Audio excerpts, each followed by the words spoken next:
വയലാർ വജ്രരത്ന പുരസ്കാരം മലയാളത്തിന്റെ പ്രിയ നടൻ മധുവിന് സമ്മാനിച്ചു. MLA കടകംപള്ളി സുരേന്ദ്രനാണ് പുരസ്കാരം സമ്മാനിച്ചത്. മലയാളം ഉള്ളിടത്തോളം കാലം മലയാളികളുടെ മനസ്സിൽ വയലാർ എന്നും ജീവിച്ചിരിക്കുമെന്ന് പുരസ്കാരം ഏറ്റുവാങ്ങി പത്മശ്രീ മധു പറഞ്ഞു.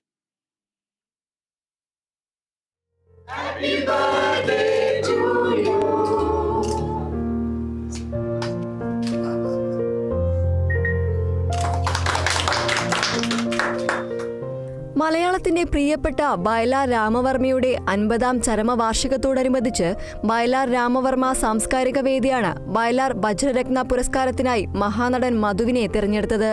തിരുവനന്തപുരത്തെ നടന്റെ വീട്ടിലെത്തിയാണ് MLA കടകംപള്ളി സുരേന്ദ്രൻ മധുവിന് പുരസ്കാരം സമ്മാനിച്ചത്.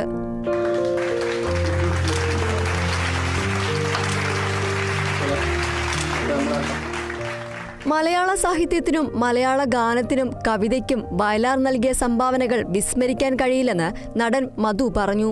വയലാറിനൊപ്പമുള്ള മുഹൂർത്തങ്ങളും ഓർത്തെടുത്ത് വാചാലനായി.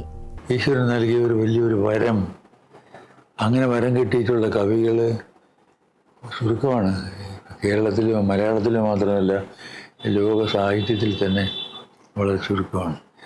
വയലാറിനെ പോലെ ഒരു കവി നമുക്കിവിടെ പിറന്ന് കിട്ടിയതിൽ, നമ്മുടെ കൂടെ ഉണ്ടായിരുന്നതിൽ, നമുക്ക് വേണ്ടി കവിതകളും പാട്ടുകളും ഒക്കെ എഴുതി നമ്മുടെ ഏറ്റവും വലിയ ഭാഗ്യമാണ്. അതിന് ദൈവത്തിനോട് നാം കടപ്പെട്ടിരിക്കുന്നു.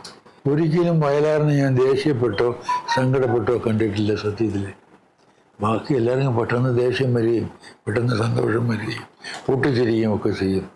ഇത് വല്ലപ്പോഴൊക്കെ പൊട്ടിച്ചിരിക്കുമെങ്കിലും അവിടെ അങ്ങനെ വികാരങ്ങളൊന്നും അദ്ദേഹത്തിൻ്റെ ജീവിതത്തിൽ ഒരു മാറ്റവും വരുത്തിയിരുന്നില്ല. ഒരു രീതിയിലും റിയാക്ട് ചെയ്തിരുന്നതുമില്ല. ഒരു വലിയ മനുഷ്യൻ.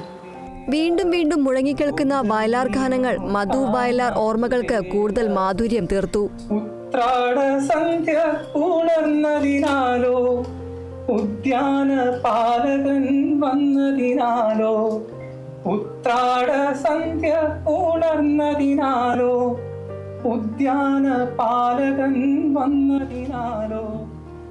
Kerala vision news, Thiruvananthapuram. രാഗപരാഗം ആദിത്തളിർ